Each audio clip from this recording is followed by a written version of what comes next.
NSSC agriculture institute के online platform पे सभी कृषि योद्धाओं का स्वागत है। और जो भी कृषि पर्यवेक्षक जेईटी सीयूईटी की जो भी बच्चे प्रिपरेशन कर रहे हैं, उनकी तैयारी को मजबूत करने के लिए आपका जो एनएसएससी परिवार है वो लेके आया है आपके लिए जो महत्वपूर्ण जो क्वेश्चन जो आपकी एग्जाम की दृष्टि से बहुत ही महत्वपूर्ण होने वाले हैं।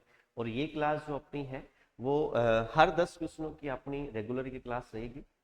जो आपकी ये जो एग्रीकल्चर की है, आपकी बायोलॉजी है, तो एग्रीकल्चर सुपरवाइजर की जो भी बच्चे जो तैयारी करते हैं उनके लिए हिंदी की क्लास है। जो ऑब्जेक्टिव जो क्वेश्चन है उनके लिए आपको जो प्रिपरेशन है वो आपके यूट्यूब के चैनल के माध्यम से, आपके एनएसएससी प्लेटफॉर्म के माध्यम से आपको हर दिन पर डे के हिसाब से आपको क्यूज आपको मिलती रहेंगी। चलिए आज का जो क्वेश्चन है वो अपन देखते हैं। तो आपका जो फर्स्ट क्वेश्चन रहने वाला है कि मृदा में जो जल प्रवेश करने की जो क्रिया है उसको अपन कहते हैं। बहुत ही अच्छा क्वेश्चन है कि आपकी जैसी मृदा है उस मृदा में जो जल प्रवेश करता है तो उस क्रिया को क्या कहते हैं। आपके जो चार ऑप्शन दिए हुए हैं, इनफिल्ट्रेशन है फर्स्ट ऑप्शन आपका, जो सेकंड ऑप्शन है वो निक्सालन है, थर्ड ऑप्शन है आपका जो परकोलेशन है, और फोर्थ ऑप्शन आपका सीपेज है। जो पांचवा ऑप्शन है वो आपके लिए नहीं है, आपके चार ऑप्शन है, इनमें से आपको आंसर देना है। तो फर्स्ट क्वेश्चन आपका है जो जल में प्रवेश करने की जो क्रिया है उस क्रिया को अपन क्या कहते हैं। तो फर्स्ट जो ऑप्शन मैंने कहा कि आपका इनफिल्ट्रेशन है, और सेकंड जैसे आपका निक्षालन है, परकोलेशन और सीपेज है। इसकी अपन बात करते हैं कि आपका परकोलेशन होता क्या है, ठीक है, उसकी अपन चर्चा करते हैं। सबसे पहले देखिएगा, आपकी जैसे कि मानो कि मृदा सतह है, क्या है आपकी जो मृदा की जो सतह होती है वो है, आपकी मृदा की सतह के अंदर जैसे जैसे आपका जैसे जल प्रवेश करता है, जैसे मृदा के कणों के अंदर या आपका जो वाटर है जैसे प्रवेश करेगा, वाटर मूवमेंट अपन कहते हैं, जो जल की गति मृदा के अंदर कैसे होती है उसकी अपन बात करें, तो आपकी सोइल के अंदर जैसे ही एंट्री करता है जल, तो प्रवेश करना है, उस प्रवेश करने की जो क्रिया है उस क्रिया को अपन क्या कहते हैं, इनफिल्ट्रेशन कहते हैं। क्या कहते हैं, इनफिल्ट्रेशन कहा जाता है। यानी आपकी जैसी मृदा है उस मृदा में जल को प्रवेश करने की जो क्रिया है, जैसे कणों के अंदर जल प्रवेश करेगा उस क्रिया को अपन कहते हैं क्या, इनफिल्ट्रेशन कहते हैं।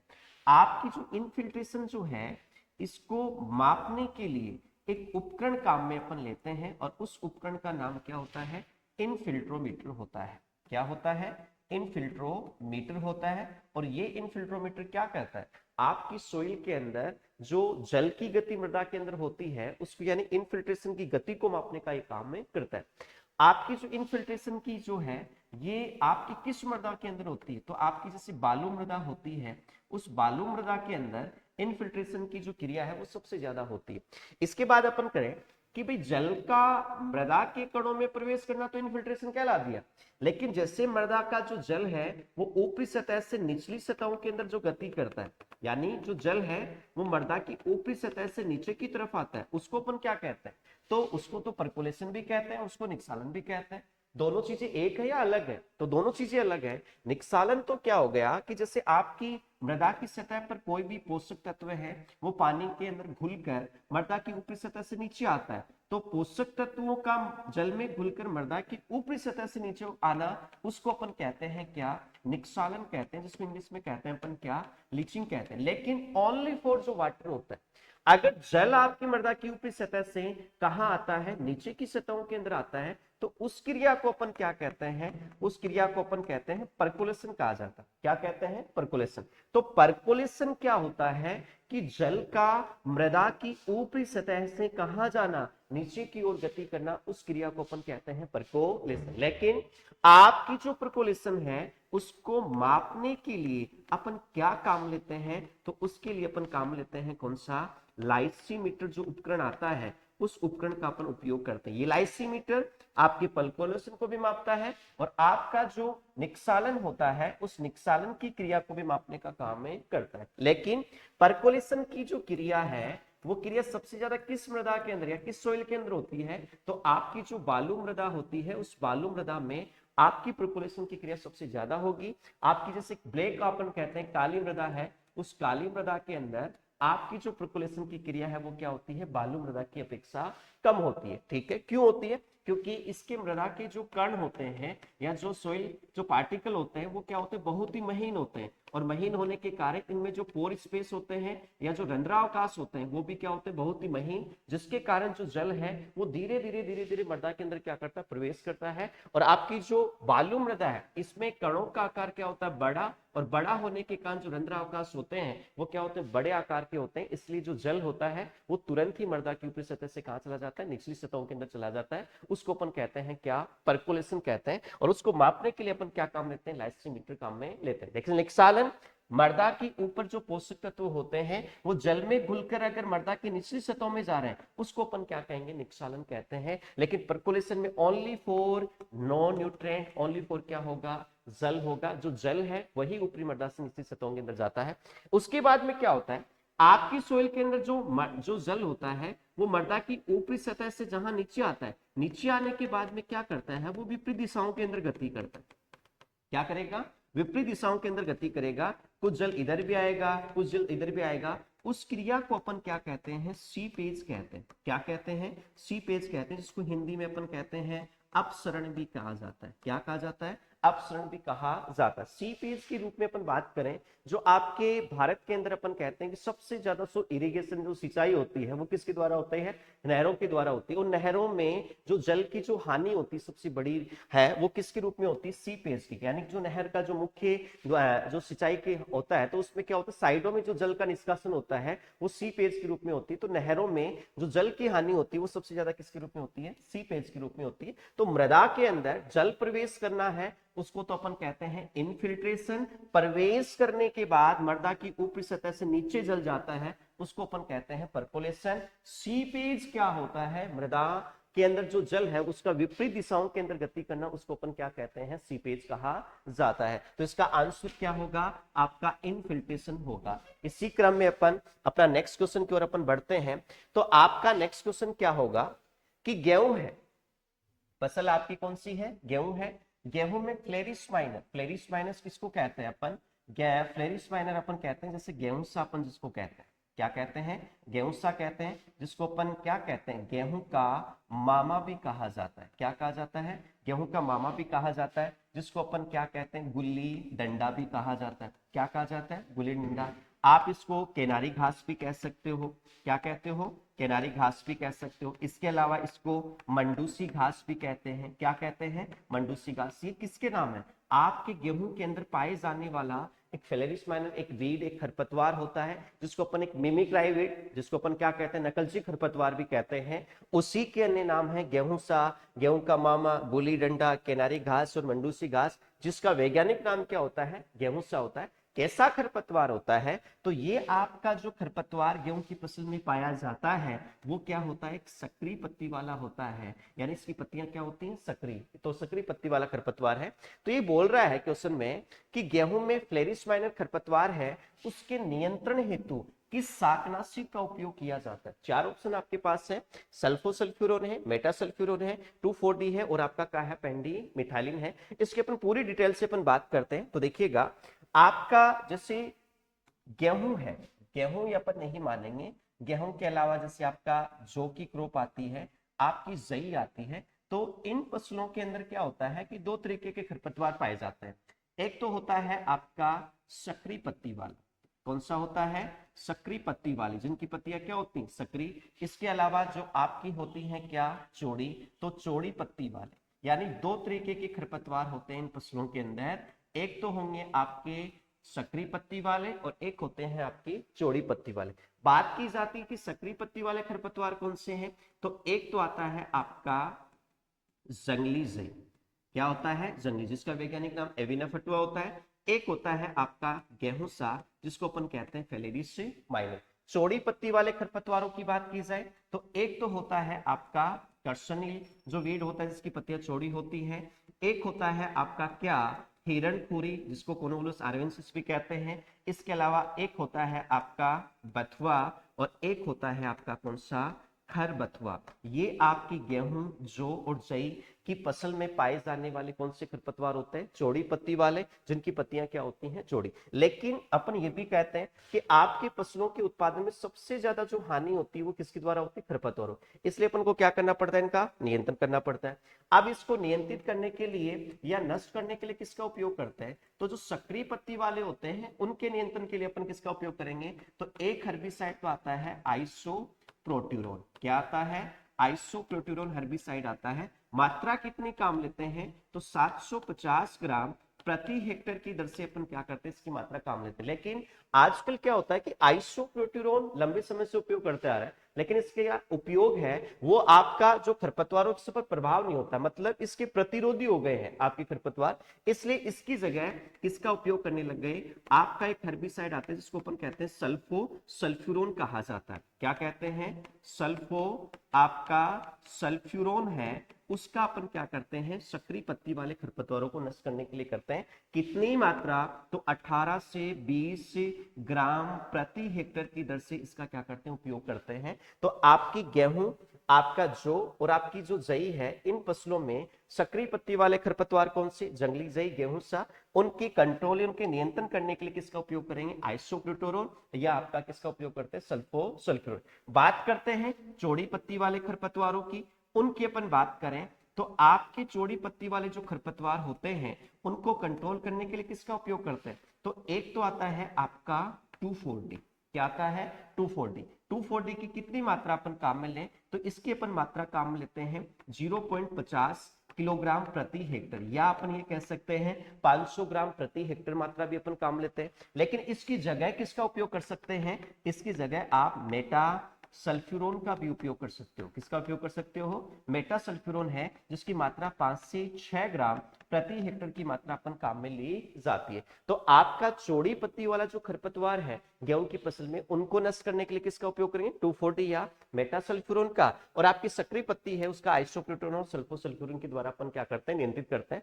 लेकिन क्वेश्चन आपका क्या था कि आपकी जो गेहूं की जो फसल है उस फसल के अंदर जो फेलेरिस माइनर जो खरपतवार है उसको नष्ट करने के लिए किसका उपयोग करते हैं? तो देखो 2,4-D का तो अपन उपयोग नहीं कर सकते, यानी आपका जो 2,4-D है उस 2,4-D का तो अपन उपयोग नहीं कर सकते, क्योंकि इसका उपयोग तो अपन किस फसल में करते हैं? आपकी जैसे चौड़ी पत्ती वाले जो खरपतवार होते हैं उनके नियंत्रण के लिए इसका क्या किया जाता है? उपयोग किया जाता है। पेंडिमिथालिन है, इसका भी अपन चौड़ी पत्ती वालों में कर देंगे। लेकिन आपका जैसे आपका मेटासल्फ्यूरोन है, इसका भी अपन चौड़ी पत्ती वालों करते हैं। लेकिन आपका जो पेंडिमिथाइलिन होता है इसका उपयोग किसमें करते हैं? तो आपकी जो दलहनी जो फसल होती है उनके अंदर इसका उपयोग किया जाता है। लेकिन सक्रिय पत्ती वाला है आपका खरपतवार, तो इसके लिए आंसर कौन सा आएगा? आपका सल्फोसल्फ्यूरोन। वैसे अपन ने पूरी बात कर ली कि गेहूं में आपकी चौड़ी पत्ती वाले, सक्रिय पत्ती वाले जो दोनों तरीके के खरपतवार होते हैं, तो आपके सक्रिय पत्ती वाला खरपतवार है फेलेरिस माइनर, तो आंसर कौन सा होगा? आपका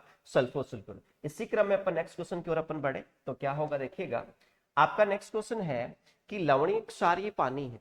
क्या है? मृदा नहीं है, आपका लवणीय क्षारीय पानी है होने की स्थिति में सिंचाई की कौन सी विधि काम में लेते हैं? बहुत ही अच्छा क्वेश्चन है। लवणीय क्षारीय मृदा है, उसमें अपन इरिगेशन का कौन सा मेथड काम में लेते हैं? लेकिन ये उसने उल्टा कर दिया कि लवणीय क्षारीय अगर पानी है तो उस स्थिति में अपन इरिगेशन का कौन सा मेथड अपन काम में लेते हैं। दोनों अपन चीजें देखेंगे।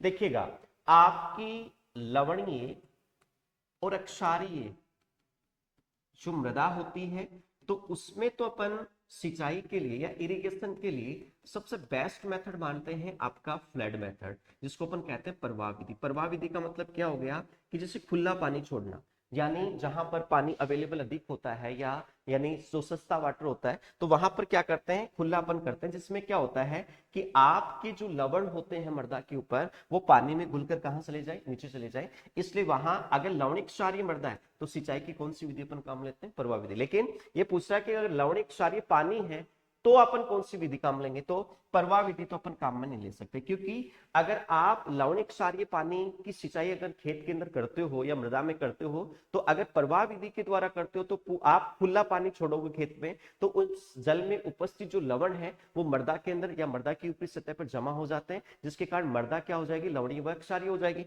इसलिए इसका उपयोग नहीं करते। फव्वारा विधि की अपन बात करें तो फव्वारा विधि का भी उपयोग नहीं कर सकते। क्यों? फव्वारा विधि तो क्या करेगा? आपके जल का बरसात की बूंदों के रूप में पूरे खेत में छिड़काव कर करता है, तो पूरे खेत में छिड़काव करेगा तो लवणों का भी क्या होगा, विस्तार होगा, जिससे मृदा क्या हो सकती है, लवणिक क्षारीय बनने की संभावना रहती है। क्यारी विधि का भी अपन नहीं कर सकते, क्योंकि क्यारी विधि में भी अपन पानी क्या करते हैं, मृदा के अंदर खुला छोड़ते हैं, इसलिए उस विधि से भी अपन उपयोग नहीं कर सकते लवणीय। एक मेथड बचता है, कौन सा, ड्रिप विधि। आपकी ड्रिप विधि के अंदर क्या होते हैं, जहां आपका पौधा होता है वहां क्या लगा होते हैं, आपके ड्रिप विधि में एक ड्रॉपर लगा होता है। क्या लगा होता है, ड्रॉपर। और उस ड्रॉपर को अपन कहते हैं बेटा ई मीटर। यानी आपकी ड्रिप विधि का अपन ये कह सकते हैं, ये ड्रॉपर ई मीटर क्या होता है, हार्ट होता है। जैसे अपन कहते हैं ना, आपकी फवारा स्प्रिंकल मेथड का हार्ट क्या है, नोजल जो घूमता है, रोटेट करता रहता है, उसको निकाल दो तो आपकी फवारा विधि कोई काम की नहीं है। इसलिए मेन हार्ट कौन सा, आपका फवारा विधि है। तो उसी प्रकार से आपकी ड्रिप विधि का हार्ट क्या है, ई मीटर है। ये ई मीटर क्या करता है, जहां आपका प्लांट होगा वहां आपके जल में क्या करेगा, बूंद बूंद के रूप में क्या करता है, जल का यानी निष्कासन या जल का निष्कासन करता रहता है। इसलिए जहां आपका प्लांट होगा वही बूंद के रूप में जल का छिड़काव होगा। आपका ये जो गेप होता है, यहां पर आपका लवणिक क्षारीय पानी बाहर नहीं निकलेगा। जहां आपका पौधा है वही बूंद बूंद के रूप में, तो यहां लगातार पानी क्या है, बूंद बूंद के रूप में टपकता रहता है। तो जो लवण, जो क्षारीय जो तत्व होते हैं वो भी क्या होते हैं, पानी के साथ मृदा की ऊपरी सतह से नीचे जाते रहते हैं। तो इसमें क्या होता है, अपने खेत, आपकी मृदा लवणिक क्षारीयता से क्या हो जाती है, ग्रसित नहीं होती, या इनकी अपेक्षा ये क्या होती है, कम होती है।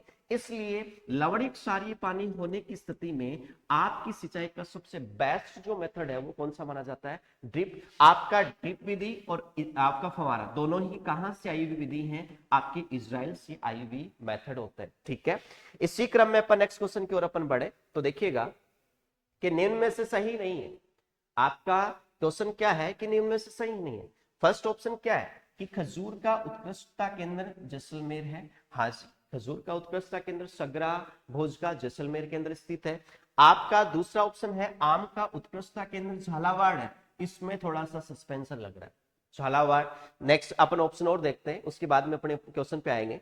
आपका जैसे अनार होता है, अनार का उत्कृष्टता केंद्र कहाँ है, आपके जयपुर में है। ये क्वेश्चन आपके 2015 कृषि पर्यवेक्षक में पूछा जा चुका है कि अनार का उत्कृष्टता केंद्र कहाँ स्थित है, तो आपके डिंडोल बस्सी जयपुर में स्थित है। ठीक है, आगे चलिएगा। सीताफल है, उसका उत्कृष्टता केंद्र कहाँ है, तो इसका चित्तौड़गढ़ में है। चलिए, आपका सीताफल है, ये भी सही ऑप्शन है। आपका अनार है, ये भी सही है। खजूर है, आपका जैसलमेर में है। लेकिन ये पूछा सही कौन सा नहीं है, तो आम का उत्कृष्टता केंद्र झालावाड़ के अंदर नहीं है। झालावाड़ में किसके उत्कृष्टता केंद्र, वो भी अपन बात कर लें। तो आपका जो झालावाड़ है, जिसको अपन क्या कहते हैं, राजस्थान का नागपुर भी कहते हैं। क्या कहते हैं, जिसको राजस्थान का नागपुर भी कहा जाता है, उस वह है झालावाड़। झालावाड़ के अंदर एक तो आपका संतरा होता है, उसका उत्कृष्टता केंद्र है। एक आपका जो ऑर्गेनिक फार्मिंग जिसको अपन कहते हैं जैविक खेती है, उसका उत्कृष्टता केंद्र है या एक्सीलेंस जो सेंटर है वो आपके झालावाड़ के अंदर स्थित है। तो जैविक खेती, आपका संतरा, इसका उत्कृष्टता केंद्र कहाँ है, आपके झालावाड़। लेकिन जैविक खेती का उत्कृष्टता केंद्र झालावाड़, वैसे अपन तो कहते हैं कि राजस्थान का जो जैविक खेती, जो पूर्ण रूप से जैविक खेती का जिला है वो किसको घोषित किया गया है, तो वो जैविक खेती वाला जो जिला है वो तो घोषित किया गया डूंगरपुर को।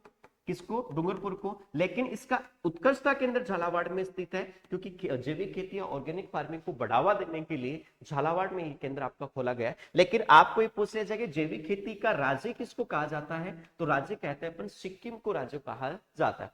लेकिन बात ये आती है कि आम का उत्कृष्टता केंद्र कहाँ है, तो ये स्थित है बेटा जी आपका खेमरी। और खेमरी कहाँ पड़ता है, धौलपुर के अंदर पड़ता है। इसलिए आंसर आपका कौन सा होगा, आम का उत्कृष्टता केंद्र झालावाड़ में नहीं है। झालावाड़ में स्थित आपके संतरा का और आपके जैविक खेती का, लेकिन आम का उत्कृष्टता केंद्र कहां स्थित है, खेमरी धौलपुर। लेकिन ये पूछा सही नहीं है, तो आंसर कौन सा होगा, आपका सेकंड। इसी क्रम में नेक्स्ट क्वेश्चन की ओर अपन और बढ़े। चलिए, कि मानव में क्वाशियोकोर और मरासमस जो रोग होता है वो किसकी कमी से होता है। बहुत ही अच्छा क्वेश्चन है, बार बार एग्जाम की दृष्टि से बहुत महत्वपूर्ण क्वेश्चन है, बार बार पूछा भी जाता है कि मानव में एक तो क्वाशियोकोर, एक मरासमस जो रोग होता है वो किसकी कमी से होता है। वसा की कमी से, प्रोटीन की कमी से, कार्बोहाइड्रेट, या उपरोक्त में से कोई नहीं है। तो किसकी कमी से होता है, तो ये आपके छोटे बच्चों के अंदर प्रोटीन की कमी के कारण होने वाला ये रोग होता है। कौन सा, क्वाशियोकोर या मरासमस रोग। ये अपन ये कहें कि एक स्वस्थ व्यक्ति के लिए, इसके लिए एक स्वस्थ व्यक्ति के लिए कितनी प्रोटीन की आवश्यकता होती है, तो अपन कहते हैं 60 से 70 ग्राम यानी प्रोटीन की अपन को क्या होती है, आवश्यकता होती है। लेकिन किशोरावस्था के अंदर, कौन सी अवस्था के अंदर, किशोरावस्था के अंदर आपकी प्रोटीन की आवश्यकता कितनी होती है, तो 90 से 100 ग्राम, यानी एक व्यक्ति को 90 से 100 ग्राम प्रोटीन की आवश्यकता होती है। और एक वयस्क व्यक्ति, एक स्वस्थ व्यक्ति को कितनी होती है, 60 से 70 ग्राम प्रोटीन की आवश्यकता। आपकी प्रोटीन है, इससे 1 ग्राम प्रोटीन है, उसे कितने कैलोरी, तो 4.5 किलो कैलोरी है, वो क्या होती है, प्राप्त होती। वसा की बात करें तो वसा से 9.3 किलो कैलोरी है, वो प्राप्त होती है। इसके अलावा कार्बोहाइड्रेट की बात करें तो 4 किलो कैलोरी है, वो क्या होती है, प्राप्त होती है। 1 ग्राम कार्बोहाइड्रेट से 4 किलो कैलोरी, 1 ग्राम प्रोटीन से कितना, 4.5, और 1 ग्राम वसा से कितना होता है, तो 9.3 कैलोरी ऊर्जा प्राप्त होती है। लेकिन आंसर क्या होगा, तो वो प्रोटीन की कमी से आपके क्वास्टियोपुर और मरासमस रोग भी होता है। इसी क्रम में आपका जो नेक्स्ट क्वेश्चन रहेगा कि निम्न में से प्रोटीन का स्रोत कौन सा है, क्या है, आपके प्रोटीन का स्रोत कौन सा है। फर्स्ट ऑप्शन आपका क्या है, अखरोट, आपका काजू, आपका बादाम, और आपका क्या है, अंजीर। देखिएगा, अखरोट की बात करें तो ये वसा का स्रोत होता है। किसका होता है, वसा का, यानी 64.5% तक क्या पाई जाती है, इसके अंदर वसा पाई जाती है। कितनी प्रतिशत है, 64.5% तक क्या पाई जाती है, इसमें वसा पाई जाती है। काजू की बात करें तो आपका 21.5% तक क्या पाई जाती है, इसमें प्रोटीन की मात्रा पाई जाती है। आपकी बादाम है, उसमें 20.8% तक क्या होती है, आपकी प्रोटीन होती है। लेकिन अंजीर क्या होता है, अंजीर फाइबर, रेशा युक्त फल होता है। क्या होता है, रेशा। तो आपका प्रोटीन का स्रोत क्या है, तो सबसे ज्यादा प्रोटीन पाई जाती है किसमें, आपके काजू में। अगर ये पूछता वसा का स्रोत क्या है, तो वसा सबसे ज्यादा किसमें पाई जाती है, आपके अखरोट के अंदर पाई जाती है। लेकिन प्रोटीन की बात की जाए तो आपका कौन सा होगा, आपका काजू होगा। इसी क्रम के अंदर आपके नेक्स्ट क्वेश्चन की ओर अपन बढ़े कि प्याज है, क्या है, प्याज है, उसका पीला रंग है, वो किसके कारण होता है। फर्स्ट ऑप्शन आपका जैसे लाइकोपीन की अपन बात करें, सेकंड है आपका एंथोसाइनिन है, आपका थर्ड है क्यूरेसिटिन है, आपका प्याज फोर्थ ऑप्शन आपका कौन सा होगा, केरोटीन है। तो आपका प्याज का जो पीला रंग है वो किसके कारण होता है, तो लाइकोपीन के कारण तो नहीं होता, लाइकोपीन तो होगा आपके किसमें, टमाटर के अंदर होता है, ठीक है। एंथोसाइनिन की अपन बात करें तो एंथोसाइनिन के कारण तो लाल रंग होता है, क्या होता है, लाल रंग। आपकी जैसे गाजर होती है, उस गाजर का नारंगी या जो पीला रंग होता है वो होता है केरोटिन। बच गया कौन सा, क्यूरिसिटिन। इसके कारण क्या होता है, प्याज का पीला रंग। इसके अलावा अपन और बात करते हैं, जैसे देखिए आपका प्याज होता है, क्या होता है, प्याज होता है। आपको ये पूछ लिया जाए कि प्याज का लाल रंग किसके कारण होता है, तो प्याज का लाल रंग होता है एंथोसाइनिन के कारण। किसके कारण, एंथोसाइनिन के कारण। आपको पूछ लीजिए कि प्याज का पीला रंग किसके कारण होता है, तो वो होता है किसके कारण, क्यूरेसिटिन के कारण होता है।